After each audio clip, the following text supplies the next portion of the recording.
جب بھی تاریخ کے کسی موڑ پر کوئی نبی کسی معاشرے میں اپنی دعوت کا آغاز کرتا ہے تو یہ دعوت کبھی بھی خاموشی سے قبول نہیں کی جاتی، بلکہ اسی لمحے مخالفت شروع ہو جاتی ہے۔ سورہ نحل کی آیت نمبر 36 میں پروردگار عالم فرماتا ہے کہ وَلَقَدْ بَعَثْنَا فِي كُلِّ أُمَّةٍ رَسُولًا أَنِ اعْبُدُوا اللَّهَ وَاجْتَنِبُوا الطَّاغُوتَ، یعنی ہر امت میں رسول بھیجا گیا اور ہر رسول کا بنیادی پیغام یہی تھا کہ اللہ کی عبادت کرو اور طاغوت سے اجتناب کرو۔ یہی وہ نقطہ ہے کہ جہاں سے تصادم کا آغاز ہوتا ہے۔ تمام انبیاء کا بنیادی نعرہ صرف یہ نہیں تھا کہ فرد نماز پڑھ لے یا صرف چند اخلاقی نصیحتیں سن لے، بلکہ ان کا اصل پیغام یہ تھا کہ روئے زمین پر حاکمیت صرف خداوند متعال کی ہوگی۔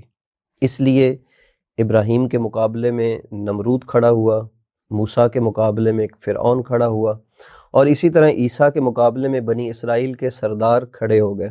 محمد صلی اللہ علیہ وآلہ وسلم کے مقابلے میں کفار اور سرداران مکہ کھڑے ہوئے، حسین ابن علی کے مقابلے میں یزید کھڑا ہوا۔ یہ سب کوئی اتفاق نہیں تھا، بلکہ اصل مسئلہ بت بھی نہیں تھے۔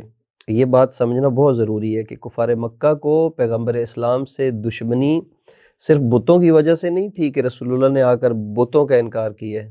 بت تو محض ایک علامت تھے، اصل خوف یہ تھا کہ اگر یہ توحید کامیاب ہو گئی تو ہماری سرداری ختم ہو جائے گی، یہ طبقاتی نظام ٹوٹ جائے گا، آقا اور غلام کا تصور ختم ہو جائے گا، یہ سب برابر ہو جائیں گے، استحصال کا دروازہ بند ہو جائے گا، اور دولت جو آج معاشرے کے چند ہاتھوں میں سمٹی ہوئی ہے یہ مساویانہ تقسیم میں تبدیل ہو جائے گی، یعنی پورا سسٹم بدل جائے گا۔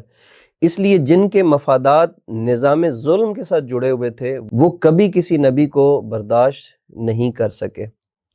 قرآن مجید نے انبیاء کے مقابلے میں کھڑے ہونے والے بنیادی گروہوں کا تعارف کروایا ہے۔ پہلا گروہ استبدادی حکمران ہے۔ یہ وہ طبقہ ہے کہ جن کے نزدیک کوئی فکر اور عقیدہ کوئی اہمیت نہیں رکھتا، بلکہ ان کا جو اصل عقیدہ اور ان کی فکر ہوتی ہے وہ ان کا اقتدار ہوتا ہے۔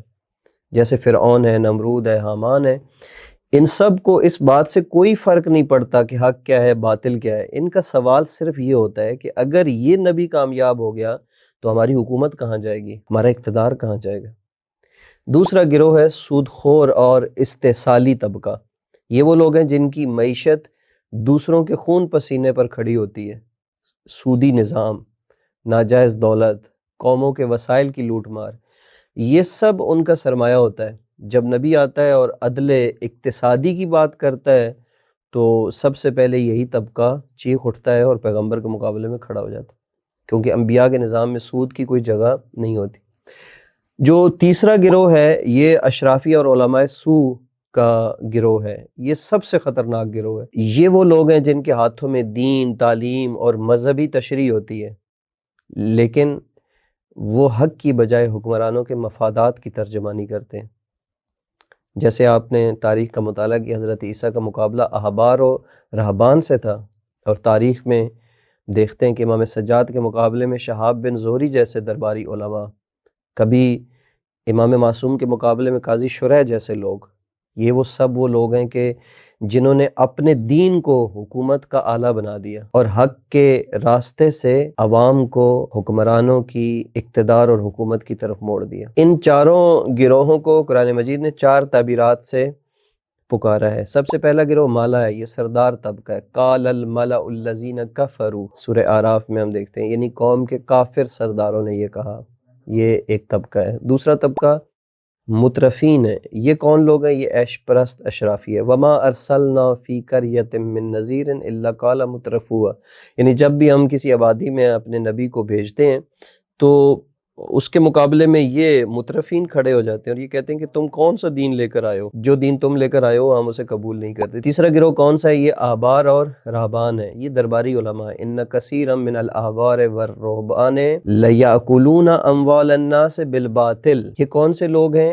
یہ وہ لوگ ہیں جو سورہ توبہ کی آیت نمبر 34 میں بیان ہوئے ہیں کہ جو لوگوں کا مال ناحق کھاتے ہیں۔ چوتھی تعبیر کون سی ہے؟ طاغوت کی ہے۔ یہ وہ غیر الہی طاقت ہے۔ فَمَن يَكْفُرْ بِالطَّاغُوتِ وَيُؤْمِن بِاللَّهِ فَقَدِ اسْتَمْسَكَ بِالْعُرْوَةِ الْوُثْقَىٰ، یہ وہ چوتھا گروہ ہے کہ جن کو قرآن مجید نے طاغوت کے تعبیر سے پکارا ہے، غیر الہی طاقت، فَمَن يَكْفُرْ بِالطَّاغُوتِ وَيُؤْمِن بِاللَّهِ۔ بس جب بھی کوئی نبی آتا ہے تو وہ صرف افراد کو نہیں بدلتا، وہ نظام کو چیلنج کرتا ہے، اور یہی وجہ ہے کہ ہر دور کے طاغوت ہر دور کے انبیاء کے دشمن رہے ہیں۔ والسلام علیکم ورحمۃ اللہ وبرکاتہ۔